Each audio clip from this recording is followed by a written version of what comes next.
निकल गई प्याज है, असली वाली आज। तो वो नकली वाली नहीं। ये पेड़े भी असली होंगे।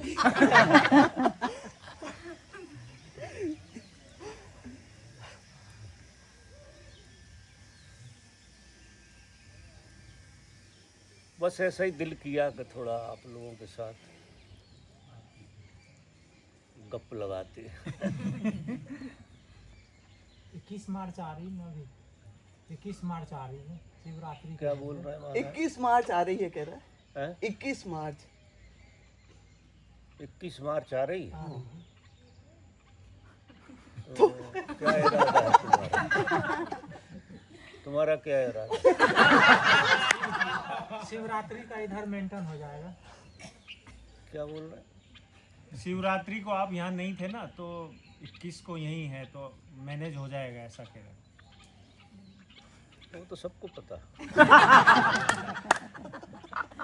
21 मार्च आ रही है, मैं यहाँ हूँ, ये सबको मालूम। कोई और बात करो। जो सबे पता हो वो मत बोलो। वो जो ऐसा बोलो जो सबे पता नहीं। बाबा ऐसा लग रहा ध्यान में जैसे ब्लैक होल में घुस गए क्या एकदम बोल से। रहे? वो कहते ध्यान में बैठते तो लाइट आता है, प्रकाश आता है, लेकिन ऐसा लग रहा जैसे एकदम पूरा ब्लैक होल एकदम से घेरा हुआ है, काला औरा ऐसा लग रहा। काला हो रहा? काला औरा घेरा हुआ है ब्लैक होल जैसा। काला? वो काट नहीं पा रहा हूँ उस तरंग को। तुम काट नहीं पा रहे? हाँ वो तुम काटना क्यों चाहते? काटना क्यों चाहते? वो सुना क्योंकि वो तुमने पैदा किया क्या? काला औरा जो आया वो तुम्हारे बावजूद आया, तो तुम्हारे बावजूद खत्म हो जाएगा। ध्यान में बहुत तरह के अनुभव होते हैं। उसमें से एक अनुभव ये भी है जो आपको, ये किसी किसी को अंधेरे का घेर लेता है और किसी किसी को प्रकाश का घेरता है। दो तरह की वृत्तियां होती हैं।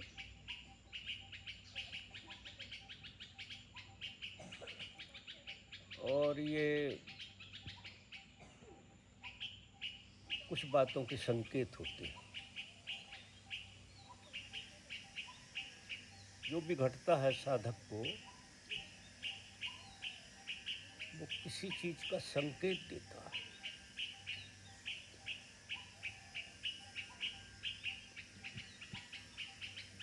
तो साधक के लिए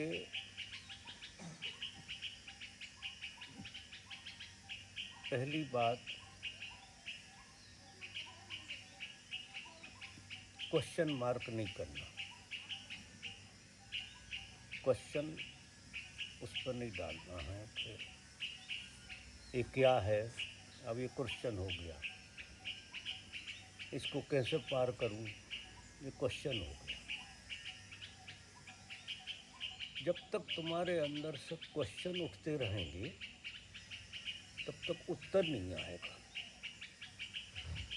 देखो, तुम ही तो प्रश्न हो हर बात के, और तुम ही हर बात के उत्तर भी हो। उत्तर भी तुम में से ही आएगा, क्योंकि प्रश्न तुम में से निकलेगा तो उत्तर किसी दूसरे से कहाँ से आएगा। उत्तर भी तुमसे ही आने वाला है। प्रश्न तो उपजेंगे, सच बात है, जैसे उपज रहे हैं आपको। ये आदत थोड़ी सी हमें छोड़नी है कि हम प्रश्न को उपजेगा तो सही,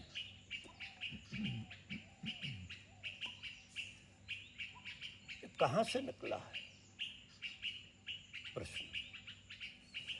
क्योंकि जो चीज़ जहाँ से जिस रूट से निकली है उसी रूट को उसका उत्तर भी छुपा रहता है। उत्तर अज्ञात है, प्रश्न ज्ञात है। समझ रहे मेरी बात? जो भी प्रश्न है वो ज्ञात है। तो आपको बोधपूर्वक प्रश्न का पीछा करना, प्रश्न में ही प्रवेश कर जाना जागृति से। प्रवेश का मतलब ये होता है कि आप जागृति से प्रश्न को देखो कि ये आया कहाँ से। और जब जागृति से आप उसको देखोगे तो 99% प्रश्न सिर्फ हमारी मन की चाल होते हैं, वो खो जाएगा। क्योंकि जिस चीज़ को हम देखते हैं, होश से देखते हैं, तो वो चीज़ मर जाती है, और बेहोशी से देखते हैं तो वो चीज़ जिंदा हो जाती है, वो इस अस्तित्व का हिस्सा हो जाती है। बेहोशी ने हमारे चित्त में हर चीज़ को अस्तित्ववान बना रखा है। इस जगत में कोई चीज़ अस्तित्ववान नहीं है। इस जगत में अस्तित्ववान जो हमें दिखाई देती है चीज़, वो हमारी बेहोशी के कारण कोई चीज़ अस्तित्व में है। तो मूल बात यह है कि किसी प्रश्न का या किसी अनुभव का मतलब ये हो रहा है कि हमारे चित्त पे कोई प्रक्षेपण आ रहा। हमारा चित्त खाली नहीं है, जैसे विचार आता है। तो जब जागृति बढ़ेगी आपकी, तो प्रश्न आपका विदा हो जाएगा। और जितना आपको उत्तर आने में मजा नहीं आएगा, जितना प्रश्न के खोने में मजा आएगा। बड़ा गजब का खेल है। जब तुम्हारा प्रश्न तुम में लय हो जाएगा, तो क्या होता है जब प्रश्न लय होता है? वो तुम्हारी चेतना का हिस्सा बन जाता है, तुम रिच हो जाते हो। और कोई भी प्रश्न या विचार बेहोशी में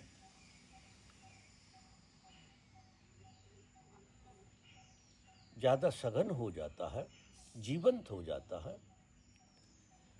वो तुम्हारे चेतना में से कोई हिस्सा टूट जाता है, तुम कम हो जाते हो। मनुष्य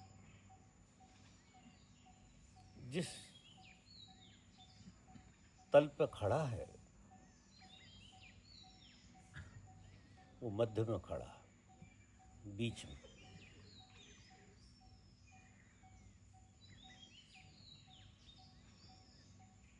होश उसके पास, जागृति उसके पास परमात्मा की दी हुई गिफ्ट है। अगर आपके पास परमात्मा का दिया हुआ कुछ है तो सिर्फ जागृति है, बाकी तो सब प्रकृति ने दिया है आपको। पूरा का पूरा आपको प्रकृति से आया है, और प्रकृति से जो आया है, प्रकृति बेहोश है। बेहोशी में से बेहोशी प्रकट हो जाती है। बेहोशी जो है ना, क्या करती है? जैसे माँ बच्चे को पैदा करती है, ये प्रकृति कि बेहोशी से बेहोश करने का उसका ढंग है। बेहोशी में से बेहोशी प्रकट हो, माँ से बच्चा पैदा हो जाता है, बेहोशी में से बेहोशी पैदा हो जाती है, प्रकट हो जाती है। इसका ही नाम संसार है। और ये सब खेल प्रत्येक व्यक्ति के भीतर चल रहा है। तुम्हें जो कुछ भी मिला है वो प्रकृति से मिला है। परमात्मा से तुम्हें मिला है तो सिर्फ होश मिला है, परमात्मा से कुछ नहीं मिला तुम्हें होश के अलावा। और होश इतनी ताकतवर चीज है कि उसमें ये पूरी प्रकृति डूब जाए, ये पूरी प्रकृति स्वाहा हो जाए। जैसे एक लकड़ियों का बड़ा ढेर, बड़ा भारी ढेर, और उसमें आग लगा दी जाए तो लकड़ी का अस्तित्व खत्म हो जाएगा, अस्तित्व ही खत्म हो जाएगा। और वो क्या हो जाएगी? लकड़ी अग्नि का रूप धारण कर जाएगी, और अग्नि का रूप धारण करके वो अपने स्वभाव में जिस सोर्स से आई थी, क्योंकि अग्नि का सोर्स है, हर चीज का सोर्स है यहाँ, हर चीज यहाँ किसी सोर्स से आ रही है, चाहे जल हो, चाहे वायु हो, चाहे और जो चीजें हैं वे सोर्स से आती हैं, और सोर्स में ही लय होना चाहती हैं। सोर्स से आई हैं और सोर्स में ही उन्हें लय होना। हर चीज लय होना चाहती है अपने सोर्स में। समझ रहा मेरी बात? मनुष्य आया परमात्मा से, किस रूप में आया? होश के रूप में परमात्मा से आया। प्रकृति में परमात्मा बेहोशी के लिए उतरा है, मनुष्य में परमात्मा होश के लिए उतरा, बेहोशी के लिए नहीं उतरा। यानी मनुष्य का मतलब ये है कि वो कीमिया मनुष्य के अंदर है जिसे आग जल जाती है, अग्नि जल जाती है। मनुष्य वो संभावना लेकर पैदा है कि वो अपने भीतर आग जलाते। आग अगर मनुष्य के अंदर जग गई और आग की छोटी सी चिंगारी जिसे होश कहते हैं, वो परमात्मा ने आपको दे के भेजी कि अब आपका काम जो पूरा है वो होश को बढ़ाना है। सिर्फ ये धर्म की पूरी यात्रा होश पे टिकी है। और होश क्या करता है? जैसे अग्नि सब चीजों को आत्मसात करती चली जाती है, उसका एक ही काम है कि चाहे उल्टी चीज हो, चाहे सीधी चीज हो, चाहे कड़वी चीज हो, चाहे मीठी चीज हो, तुम सब अग्नि में डाल दो तो अग्नि क्या करेगी? अपने स्वरूप में प्रकट कर ली। अब तुम्हें परमात्मा ने इस प्रकृति में जो एवोल्यूशन हुआ है वो छलांग लगवाई है चेतना में मनुष्य की। तुम्हारे माध्यम से जो होश तुम में जगा है, जो सोया हुआ परमात्मा है प्रकृति में, वो जागना चाहता है तुम्हारे माध्यम से। यानी मनुष्य का होना बहुत बड़ी उपलब्धि है, बहुत अद्भुत घटना है मनुष्य का होना। क्योंकि मनुष्य की चेतना की जो संभावना है वो परमात्मा के बहुत करीब है। क्योंकि उसमें एक एवोल्यूशन हो गया है।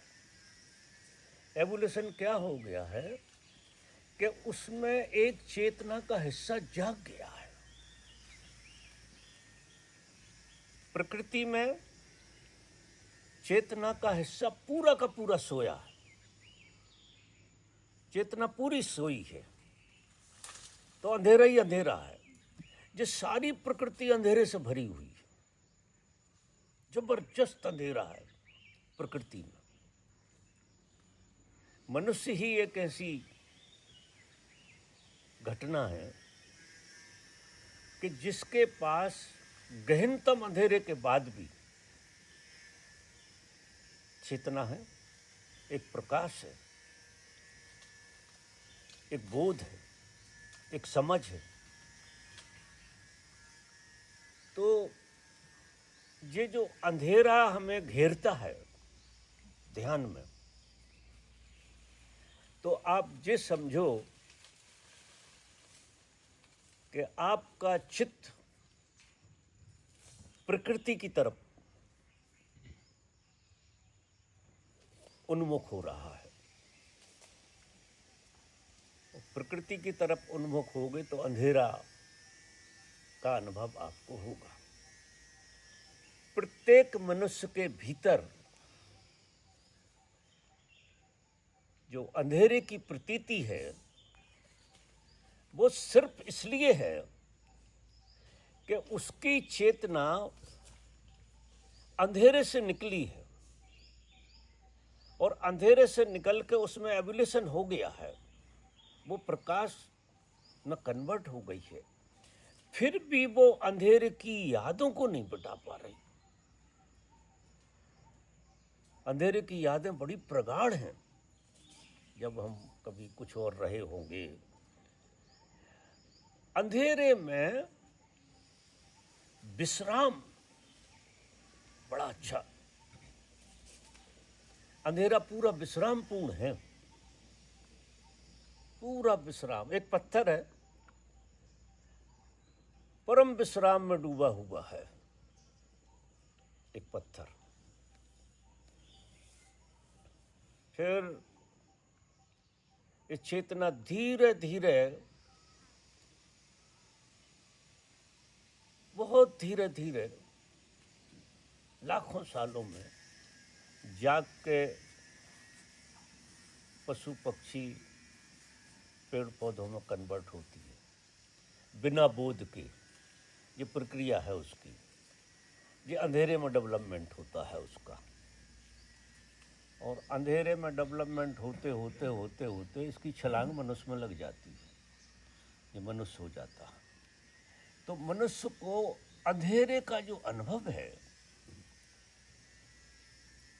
वो लाखों साल पुराना है। चेतना जाग गई है, चेतना अंधेरे से राजी नहीं, उसने प्रकाश का अनुभव कर लिया है, बोध का अनुभव कर लिया है। वो बिल्कुल राजी नहीं है अंधेरे के साथ परमानेंट रहने, और आदत जो है उसे अंधेरे की तरफ खींचती है। तो सद्गुरु जो जागृति का सूत्र देते हैं, हर सद्गुरु जागृति की बात करता है कि तुम जागृति को बढ़ाओ समग्रता से। तो समग्रता से जागृति जब तुम्हारी बढ़ेगी तो यही प्रकृति तुम्हारा ईंधन बनने लगेगी। साधक को जब मजा आता है ध्यान में, कब आता है?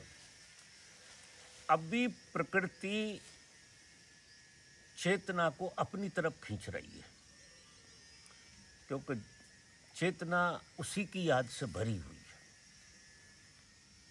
तो वो भी अंधेरे के काम करता रहता है, अंधेरे में से अंधेरा पैदा करता है। यहाँ इस जगत में जो भी घटनाएं घट रही हैं वो अंधेरे से अंधेरा बन रहा है।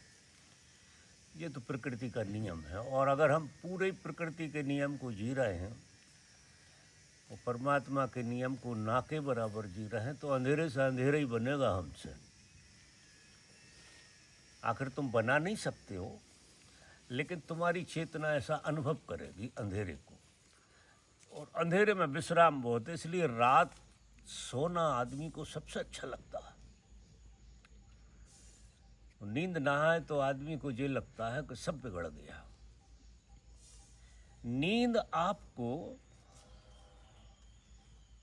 आश्चर्य करोगे, निश्चित विश्राम देती है, तुम्हारी थकान उतारती है, लेकिन तुम्हें अंधेरे का जो स्वाद है उसकी याद दिला देती है। तो फिर तुम काम भी ऐसे करोगे जो अंधेरे से ही भरे हुए हो, प्रकाश के काम तुमसे हो नहीं पाएंगे। जागृति क्या करेगी? आपको ऊर्ध्वगमन की तरफ ले जाएगी, क्योंकि अग्नि का जो स्वभाव है वो ऊर्ध्वगमन का स्वभाव है। वो ऊपर की तरफ उसकी लो रहती है। उसे अगर उल्टा भी कर दो ना दिया को, तो दिया को जलाने लगता, लेकिन अपना स्वभाव नहीं छोड़ता। तो जो चेतना तुम्हारे अंदर क्रांति कर गई है, उसे तुम उल्टा कर सकते हो, लेकिन उसके स्वभाव को नहीं बदल सकते। और ये बहुत बड़ी गिफ्ट है, मनुष्य के साथ ही पैदा हुई है, चेतना पैदा हुई है मनुष्य के साथ। और हम क्या कर लेते हैं कि जब बहुत ज़्यादा बेहोशी हो जाती है तो संतुलन बिगड़ जाता है और हम उल्टे हो जाते हैं। और चेतना जो है, दिया उल्टा हो जाए लेकिन लो उल्टी नहीं हो सकती, क्योंकि लो का जो स्वभाव है वो ऊपर चलना है। तो साधक को बड़ी पीड़ा होती है जब बिल्कुल नीचे हो जाता है, तो वो इतना जलने लगता है कि क्या हो रहा है मुझे। फिर उसे समझ जैसे जैसे बनती है, गुरु की कृपा बनती है, और धीरे धीरे करके वो सीधा हो जाता है। सत्संग इसे सीधा करता है। इसलिए संघ का बड़ा भारी खेल है। साधना अकेले में होना बहुत मुश्किल है। वो तुम्हें थका के सुला देगी अकेले में। इसलिए संघ बने थे, गुरुओं के सानिध्य बने थे, कि एक चेतना ने अपने को उल्टा कर लिया, तो सत्संग क्या करेगा? उसे सीधा कर देगा, वो सीधी हो जाएगी। अब सीधी हो जाएगी तो वो आनंदित होगी निश्चित ही, क्योंकि सीधी होने में परिश्रम नहीं है, वो तो सहज रूप से सीधी है। अब उस चेतना को जागृति से जैसे जैसे तुम गहरा करोगे, तो धीरे धीरे क्या होगा कि प्रकृति का हिस्सा, जो जैसा प्रकृति है पूरी, ये टूट टूट के और उसमें मेल्ट होगा, उसमें मेल्ट होगा। ये जो अंधेरा आ जाता है किसी के जीवन में, वो बड़ा टुकड़ा आ जाता है मेल्ट होने के लिए, और थोड़ा गीला टुकड़ा आ जाता है तो धुआं ज़्यादा होता है, उसमें टाइम लगता। फिर इसमें पेशेंस की ज़रूरत, धैर्य की बहुत ज़रूरत होती साधक को। अगर साधक बहुत धैर्य से भरा है तो वो जब सिक जाएगा, उसका पानी हट जाएगा तो वो ईंधन का काम करेगा। तो ये सारी प्रकृति तुम्हें परमात्मा की सहयोगी हो जाएगी। यही सारी प्रकृति तुम्हें चूंकि आदत के कारण उल्टा करके जला रही है। अब चेतना बुझा तो नहीं सकती प्रकृति, इतनी ताकत नहीं है, क्योंकि परमात्मा ही ताकतवर है। ये संसार और प्रकृति और संसार का खेल इतना ताकतवर नहीं है कि तुम्हारी अग्नि को बुझा दी। जो मनुष्य तुम हो गए हो उससे गधा नहीं हो सकती, कोई उपाय ही नहीं। गधों जैसी हरकत कर सकते हो लेकिन हो नहीं सकती, और उसकी पीड़ा भोगोगे। तो सत्संग जो है बहुत अनिवार्य है। इसमें सत्संग में आप सीधे हो जाते हैं। सीधे हो जाते हैं तो वो जो दिया है वो अपने ही प्रकाश से प्रकाशित हो जाता है, और अपने ही लो से वो जल भी जाता है अगर उल्टा हो गया तो। और ये आत्तों में, वासनाओं में, कामनाओं में, महत्वाकांक्षाओं में ये पलट जाता है, ये उल्टा हो जाता है। तो आदमी को लगता है यार सब अच्छा भला चल रहा था, ये क्या हो गया। अब किसी ने कुछ नहीं किया है, दोष हम इस पे देंगे, उस पे देंगे, उस पे देंगे कि इसने गाली दे दी, उसने गाली दे दी, तुम उल्टे हो गए। गाली ने कुछ नहीं किया, जो तुम उल्टे हो गए उससे तुम ही जलने लगे। अब तुम्हें ये बोध ही नहीं है कि तुम तुम्हारी आग से जल रहे हो, क्योंकि तुम उल्टे हो गए, जिसका नाम तुम दुख कहते हो। और जब वो चेतना सीधी हो जाती है तो उस दिए पे प्रकाश डाल रही है, उसके सौंदर्य को बढ़ा रही है, क्योंकि सारा सौंदर्य प्रकाश से बढ़ता है। जितना सघन प्रकाश होगा उतना सौंदर्य बढ़ेगा, ये नियम है। आनंद बढ़ेगा। तो ऐसी स्थिति आती है कि अंधेरा घेर गया और फिर पीड़ा भी हो रही है, तो दिया बुझ नहीं गया, बुझता नहीं। जब उल्टा हो जाता तो उसकी लो फैलती कम है, देखो वो पूरी दिया कोई जलाती रहती है। समझ रहे मेरी बात? नहीं आ रही ख्याल में? तो हमारा यहाँ प्रत्येक व्यक्ति का कर्तव्य जिसे कहना चाहिए,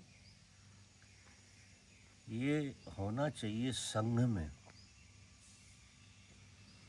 कि तुम्हारी वजह से किसी का दिया उल्टा ना हो जाए।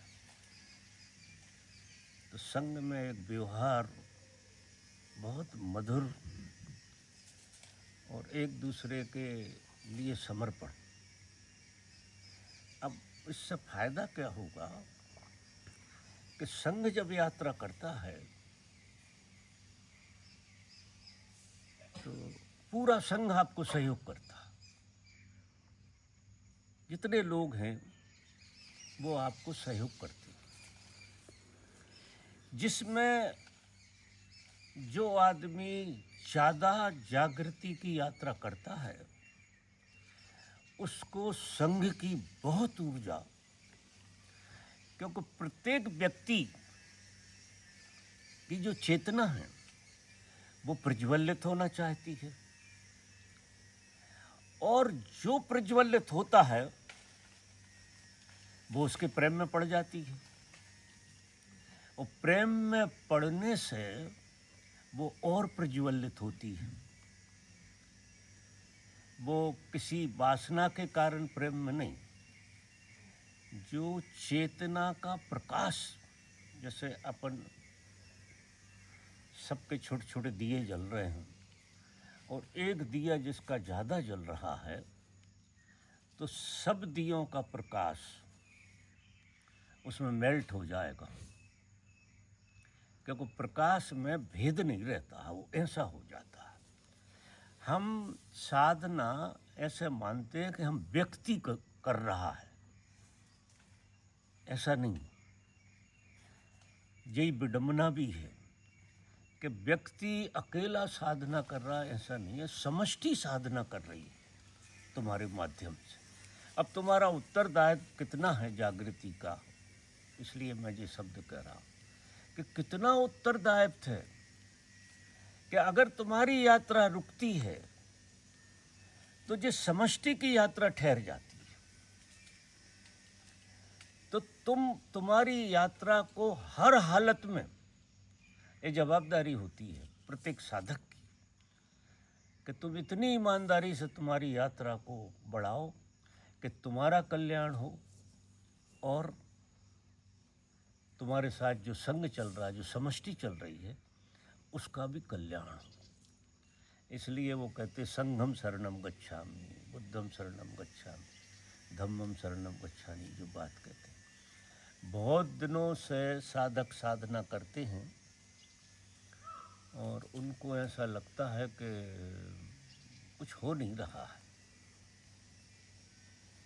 क्योंकि वो व्यक्तिगत मापदंड से देखते हैं अपने को, व्यक्तिगत, और यात्रा हो रही है समष्टि की।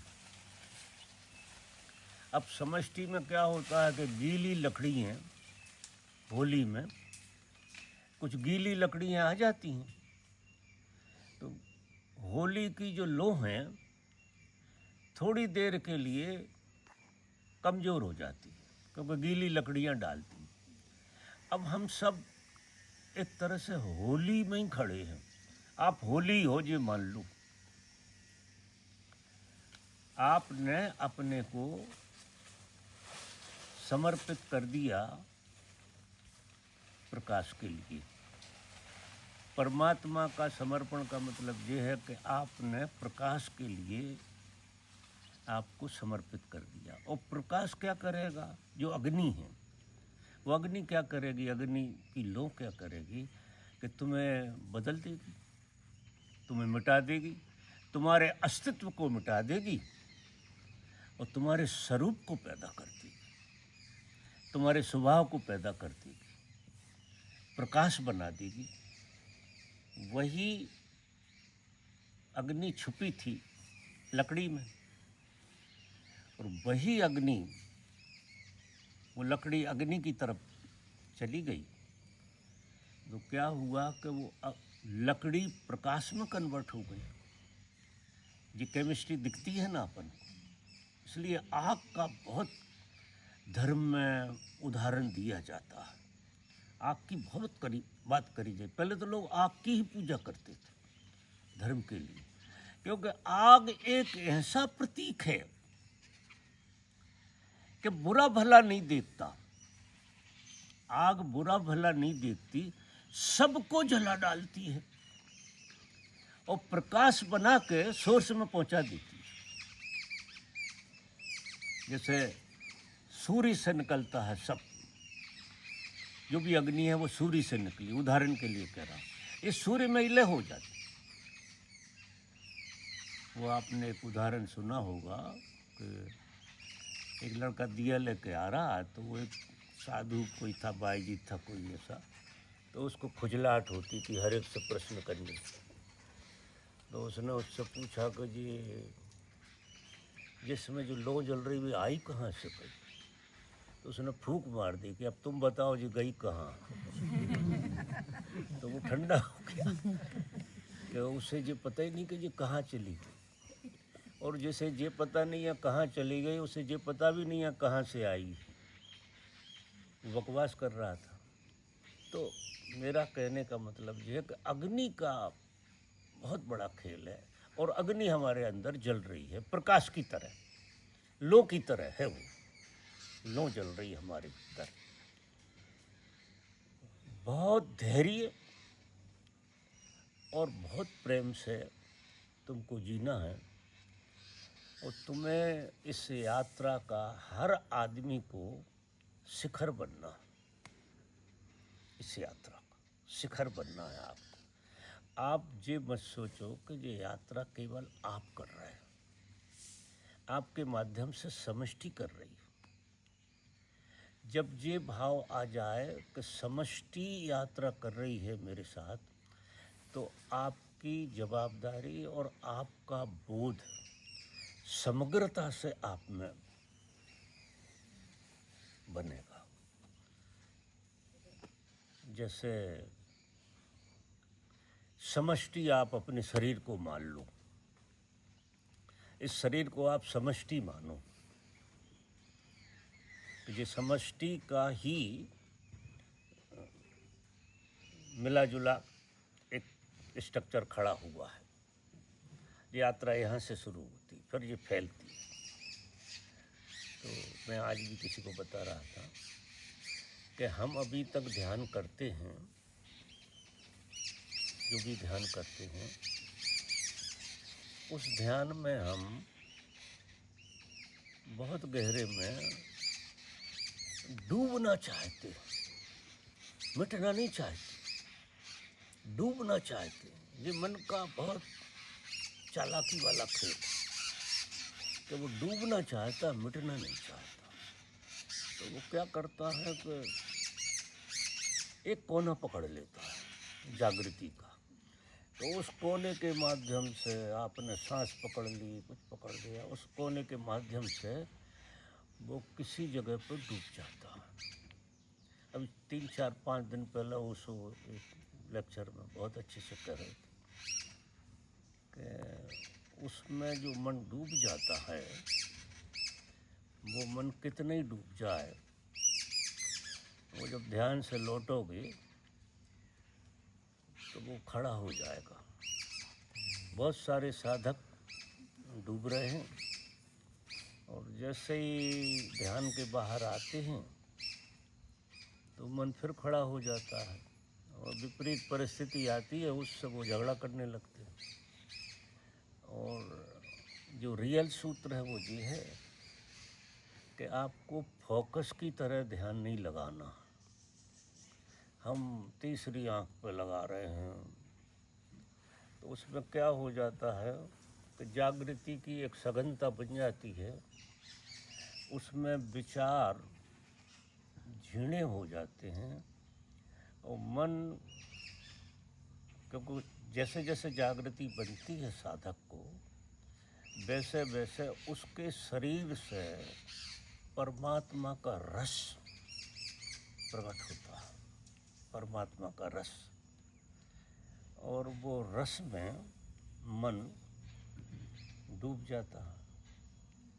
तो शुरू में साधक को ये साधना ठीक रहती है, क्योंकि परमात्मा के रस की आदत पड़ जाना चाहिए मन को। तो वो संसार के जो रस हैं वो फीके हो जाएंगे, वासनाओं के, कामनाओं के, महत्वाकांक्षाओं के। अब किसी से ऐसा सीधा कह दो कि वासना छोड़ दो और भीतर नंगा भूखा है, तो वो कोई खेल नहीं होने वाला है। तो पहले वो इस रस से तृप्त हो जाए, डूब डूब के। और डूब डूब के जब तृप्त हो जाता है तो उसे समझ में आता है कि मैं कई बार डूबता हूँ और लौट तो आता हूँ। फिर साधना पलटती है, फिर उसे साधना करनी है समष्टि की, समग्रता की। समग्रता का मतलब ये है कि जब वो बैठे तो अभी समष्टि को वो शरीर ही माने, क्योंकि उसकी समष्टि तो उसका शरीर ही है। गहरे में मन की जो समष्टि है वो उसका शरीर है। वो ये मान रहा है कि वो शरीर है और शरीर के एक एक अंग को मान रहा है कि ये मैं ही हूँ। उंगली, नाक, कान, मेरी नाक है तो मैं ही हूँ ना। सब पूरा शरीर को वो मैं से भरा हुआ मान रहा है। बढ़िया है, मान रहा है। अब इसके प्रति पूरे पे जागृति डालें। अभी क्या करते हैं हम के भीतर प्रयास करते हैं कि हम आँख बंद करके भीतर डूब जाएं, जाग जाएं नहीं, डूब जाएं। आँख बंद करके आप एक रस में डूब जाएंगे, वो अच्छी बात है थोड़े दिनों के लिए। तो आपको एक ख्याल हो जाएगा कि यार कोई भीतर गजब का खेल तो है जो मुझे पता नहीं है। और बहुत साधक सालों से डूब रहे इसमें, और लौट के फिर प्रेमानंद जैसे यहीं आ जाते हैं, बहुत डूब जाते हैं, वो लौट के आ जाते हैं। तो ध्यान की पद्धति थोड़ी सी जो सही पद्धति है वो समग्रता से तो समग्रता से जब आप जागृति को साधोगे तो समग्रता वाली जागृति आपको पिघला देगी, पूरा मिटा देगी और वो अपने में मेल्ट कर लेगी। अब आपके शरीर का कोना कोना जागृत हो जाएगा, कोना कोना एक जागृति का पुंज बन जाए। ये शरीर जागृति का पुंज बन जाए। इसमें जैसे पदार्थ बचे ही नहीं, इसमें सिवाय एनर्जी के और कुछ है नहीं, पूरे शरीर में नख से सिक तक। तो फिर जो है आप इस यात्रा के शिखर होने लगे। अब वो पुंज जो है उसकी लकड़ियां जब पूरी जल गई, मेल्ट हो गया, तो वो आजू बाजू से कचरा खींचने लगता है। आजू बाजू से कचरा खींचने का मतलब ऐसा होता है कि जितने तुमने उपद्रव किए थे संसार में, जितने पाप किए थे जन्मों जन्मों से, वे सब दूसरों के माध्यम से आपकी तरफ आना चाहती हैं, लौटना चाहती हैं, क्योंकि वो आपने ही बीज बोए थे और वे आप में आके अब दग्ध होना चाहते हैं, क्योंकि आप इस योग्य हो गए हो कि वो सारे पापों को आप अपने में ले कर लो, अपने में सब दग्ध कर दो। तो जब साधक साधना में ऐसा गहरा बैठा रहता है तो उसके जहाँ जहाँ फंसे थे संस्कार, जहाँ जहाँ पाप किया था, वो सब, जरूरी नहीं है कि सभा में लोग बैठे हों, पैदा हुए हो जब से, मनुष्य की देह में आए हो जब से, वे सारी चीज़ें आप में सिमट के आएंगी। तो शुरू में तो आप हिल जाओगे कि जी क्या होने लगा, तो बहुत सारी चीज़ें आएंगी। लेकिन जागृति जब इनको ऊर्जा में कन्वर्ट करेगी तो आप इतने हल्के होने लगेंगी, रोज रोज आपके अंदर प्रकाश की रिचनेस आएगी। एक दिन ऐसा होगा जब कोई संस्कार नहीं बचेगा, सब आपने स्वीकार कर लिए, तो आप प्रकाश का पुंज बन गए। और प्रकाश का पुंज जो है, जिस तरह से जब होली प्रकाश बन जाती है, पुंज बन जाती है, तो वो सूर्य में लय हो रही है, ऐसे तुम परमात्मा में लय होने लगी। वो विज्ञान बिल्कुल समझ में आ गया कि तुम परमात्मा में लय हो रहे हो। और फिर करुणा है, प्रेम जगेगा, बहुत सारी चीज़ें जगेंगी तुम्हारे भीतर, लोगों से मोहब्बत जगेगी। तो उनका कचरा तुम्हें ईंधन का काम करेगा। वो तुम्हें कचरा देंगे तो उन्हें मोहब्बत दोगे। क्या करोगे कि तुम जो कचरे को प्रकाश में कन्वर्ट कर रहे हो, तो गजब की केमिस्ट्री। अब कोई किसी पे उपकार नहीं कर रहा है यहाँ, मजा देखिए कि ये खेल चलेगा तो लोग प्रेम में पड़ेंगे बहुत। अब ये लोग सब पूजा करते हैं, पाँव छूते, ये सब कचरा डालते, और वो अलाउ इसलिए करता है डालो, मुझे ज़रूरत है। नहीं, कोई किसी को कहाँ सम्मान, क्या होता है सम्मान, कौन करता है? वो तो प्रकाश खींचता है, क्योंकि तुम्हारे अंदर से कचरा मुक्त होना चाहता है। अभी तुम में ताकत नहीं है, तो वो इस रास्ते से चलता है, जो समष्टि चल रही है, पूरी की पूरी समष्टि।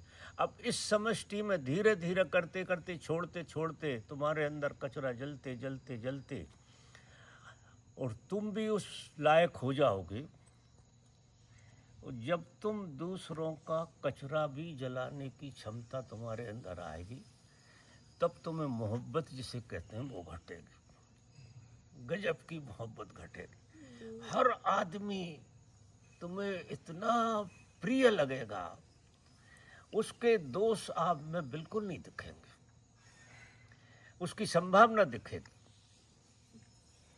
हर आदमी परमात्मा होने की यात्रा में है। यहाँ कुछ और नहीं हो रहा। देखो इस संसार में पूरी सृष्टि परमात्मा होना चाहती है और मनुष्य माध्यम है। मनुष्य ही द्वार बनता है। कृष्ण द्वार बने, राम द्वार बने, कबीर बने, नानक बने, ये सब लोग समष्टि के शिखर हो गए। आज भी उनका इनाम से कुछ आपका छूट जाता है। जब कृष्ण को गाते हो तो चूंकि वो पुंज इतना बड़ा है कि कुछ आप उससे आँच पकड़ लेते हो, थोड़ी सी अबे भी पकड़ लेते हो। जीवंत की तो बात अलग है, लेकिन लाखों साल से जो महापुरुष हुए, ये महापुरुष जो है जाते कहाँ हैं? ये पुंज बन जाते हैं। अब उन्हें ये कहा जाता है कि वे तारे हो गए, वो ये हो गए, वो पुंज बन गए इस सारी सृष्टि के को उठाने की। इसलिए हम उनको नमस्कार करते हैं, बुद्धों को, जितने महापुरुष हुए उनको, क्योंकि वे हमें अपनी तरफ खींच रहे। क्योंकि जो पुंज बन जाता, वो जब अग्नि फैलती है तो दूर लकड़ी पड़ी होती है, वो उधर से भी पकड़ने लगती है, पकड़ती है नहीं। जहाँ जहाँ लकड़ी होती है अग्नि फैल जाती है और सबको साफ कर देती है और राख हो जाती है। मजेदार खेल हो जाता है। तो तुम ऐसी यात्रा के साधक हो। तुम केवल अपनी बात मत मानो कि तुम्हारी यात्रा कर रहे हो, तुम्हारे साथ समष्टि यात्रा कर रही है। मनुष्य होने का मतलब ही ये है कि तुम्हारे साथ समष्टि लग गई।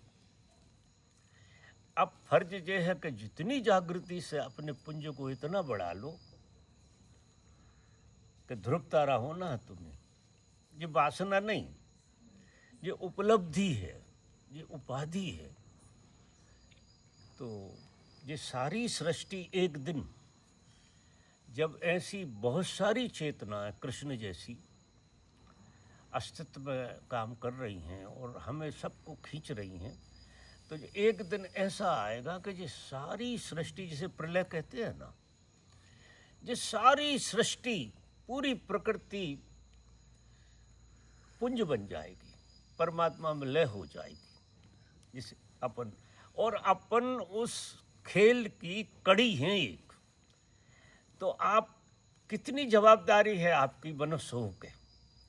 मनुष्य होकर केवल बच्चे पैदा करना और 7 पीढ़ी के लिए धन कमाना, इतने के लिए नहीं है।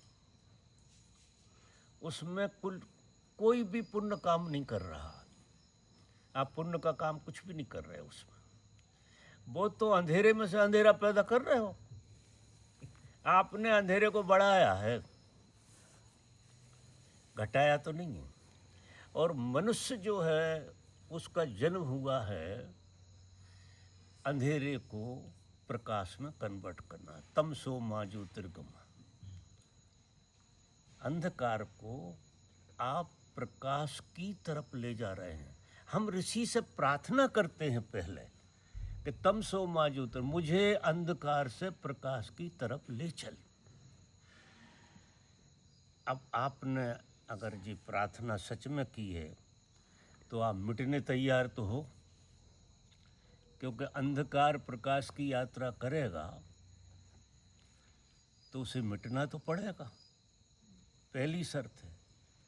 अब तुम्हारे अंदर वासनाएं कुछ बनना चाहती हैं, कुछ पाना चाहते हो, कुछ होना चाहते हो, तो तुम कर रहे हो क्या? अंधकार से अंधकार की यात्रा कर रहे हो और अंधकार बढ़ा के चले जाओगे।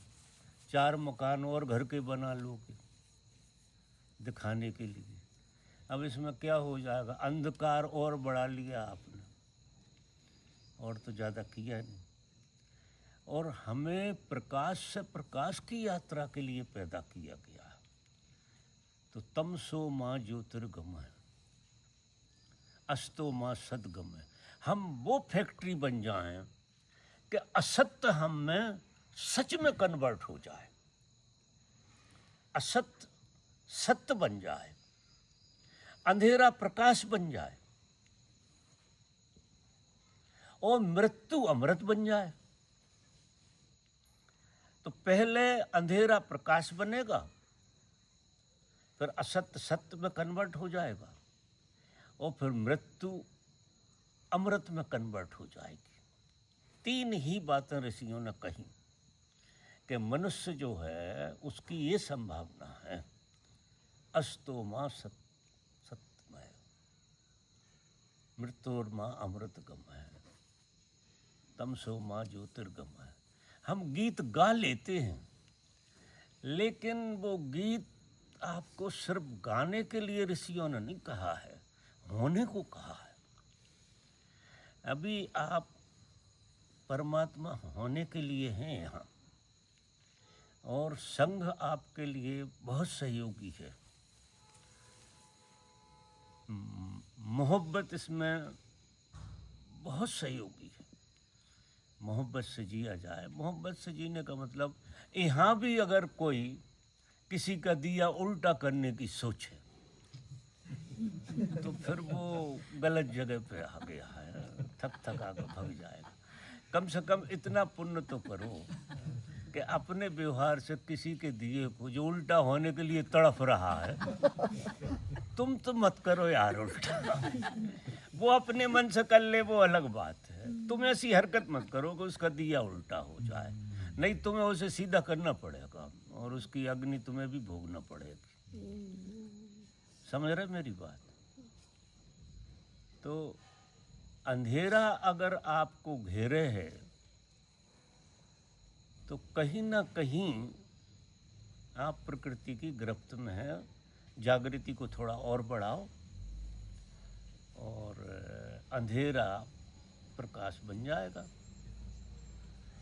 लड़ो मत, प्रश्न मत पैदा करो कि अंधेरे ने घेर रखा है। अंधेरे को क्या लेना देना है? तुमने ही उल्टा कर लिया दिया अपना, किसी वासना में आके, कामना में आके, महत्वाकांक्षा में आके, और तुम ही जल रहे हो। तो अब हर एक का काम ये है कि जब जीवन में तकलीफ हो आपके, तो किसी के द्वारा हुई हो तो पहले तो उसे धन्यवाद दो जिसके द्वारा हुई है। उसने हमें याद दिला दी कि हमारा दिया उल्टा हो गया, उल्टे हो गए हम। तो हमको अब जागृति से सीधा होना है। फिर इसके लिए ध्यान सहयोगी है, प्रार्थना सहयोगी है, कीर्तन सहयोगी है, सत्संग सहयोगी। तो ये दिया सीधा हो जाता है। और दिया सीधा हो जाए तो उसके प्रकाश का आनंद लेना है और बिल्कुल सचेत रहना कि दिया उल्टा नहीं होना चाहिए, तो बेहोश नहीं होना। अब बेहोशी आपको कितना नुकसान करती है, आप अपनी ही ऊर्जा से जलने लगते। अब आपको क्रोध आ गया, अब क्रोध में क्या हो गया, आप उल्टे हो गए बस। और आप नाम ले रहे कोई और का, आप उल्टे हो गए, आपकी आग से जल रहे हो। और क्रोध विरोध कुछ है नहीं है, उसका कोई अस्तित्व नहीं है। नाम देते हैं हम क्रोध का, और मूल बात यह है कि दिया उल्टा हो जाता है। काम जग गया। काम भी एक तरह की अग्नि है जो हमें उल्टा दिया हो के जलाती है, वो भी जलाती है। लोभ भी एक तरह की उल्टा हो के जलने वाली अग्नि है। तो ये सब चीज़ें हमें जलाती हैं। इनका दोष नहीं है, इनके तो नाम ले दिए हैं, ये कुछ नहीं है। ये नामों में नहीं फंसना, सिर्फ इतनी सी बात है कि दिया उल्टा हुआ। अब ये दिए को सुबह से शाम तक जागृति में जियो, तो एक दिन भी दिया को उल्टा मत होने दो, तो वो रात तुम्हारी इतनी मज़ेदार जाएगी तुम करते क्या हो कर रात तक तो तुम्हारे दिया को उल्टा कर ही लेते हो, मानते नहीं। एन कैन प्रकरण पता नहीं क्या क्या करके उल्टा कर ही देते हो। तो तुम्हें फिर ये पड़ती हम सो कैसे जाए, क्योंकि जल रहे हो। तो ऐसे अगर नींद नहीं आ रही तो मरे जा रहे हो, तड़प रहे हो, क्योंकि दिया तो उल्टा है। अब सीधे दिए में सो रहे होते तो ना आए ना नींद, उसका प्रकाश का आनंद है। नहीं आने तो नींद नहीं आ रही, बहुत अच्छी बात है, नहीं आ रही। नींद से मिलता क्या है, और प्रकृति में घुस जाती। लेकिन लोग नींद को ही रो रहे हैं कि वो नींद, कुछ ऐसा बता दो कोई नींद आ जाए ऐसा। तो देखो बातें तो बहुत हैं, इतनी छोटी से सूत्र मैंने कहे तो इसमें एक बात साफ कह दी है कि इतना जरूर करना मेरी बातों में, किसी का दिया उल्टा मत करना है, नहीं फिर तुम्हारा दिया उसके साथ उल्टा होगा। ख्याल रखना। और अपना इतना सीधा रखो कि दूसरे का भी सीधा हो जाए, वो तुम्हारे प्रेम में पड़ जाए। इतना प्रकाश उस पर डाल दो कि वो भी प्रकाश को तड़पने लगे। प्रकाश यानी प्रेम। प्रकाश मतलब ये प्रकाश नहीं है जिसे प्रेम कहते हैं, वो प्रकाश है। और वो प्रकाश जो है ना, आपका प्रेम का प्रकाश, प्रेम के माध्यम से उल्टे दिए को भी सीधा कर देगा अपने आप। यहाँ बहुत लोग सवेरे आते हैं उल्टा दिया लेके, लेकिन बैठे बैठे पता नहीं क्या हो जाता है, दिए सीधे हो जाते हैं। और जब दिए सीधे होते हैं तो मुझे देखने में, क्योंकि जब सब दिए जलते और एक हो जाता है प्रकाश में, डिवीजन तो होता नहीं है, तो मुझे लगता है व्यक्ति बचा ही नहीं है, व्यक्ति गायब हो जाता है। प्रकाश में भेद तो कर नहीं सकती, इसमें लो जल रही, उसमें लो जल रही, प्रकाश तो एक ही रहेगा ना, वो कितना मिलता है, उसका नाम है प्रेम। जिस तरह से प्रकाश प्रकाश को लेकर लेता है अपने में, ऐसे प्रेम तुम्हारा अंधेरे को लेकर लेगा, वो प्रेम में कन्वर्ट करेगा। हम सब तमसो माँ ज्योतिर्गमय को ही पैदा हुए अंधेरे से प्रकाश की यात्रा के लिए। साधक का यही ईमानदारी वाला सूत्र है। बाकी तो गिल्ली डंडा है, जैसा हो रहा है तो वो सालों से चल रहा है गिल्ली डंडा खेलना, वो एक आदत है। तो बहुत जाग के जीने की ज़रूरत है। दिया अपना उल्टा ना हो और कोई और का ना हो आपकी वजह से, तो इतने सतर्कता से जियो कि यानी आपकी जागृति उसके लिए भी काम करे कि वो उल्टा ना हो जाए तुम्हारी वजह से। समझ रहे हैं आप बात? लालटेन तुम्हारी ऐसे हो, दूसरे को भी खड्डा दिख जाए तो फिर उसे भी समझ बैठ जाए। धन्यवाद मेरी बातें सुनने के लिए। जितनी आपको समझ में आई हो वो काम में ले लेना।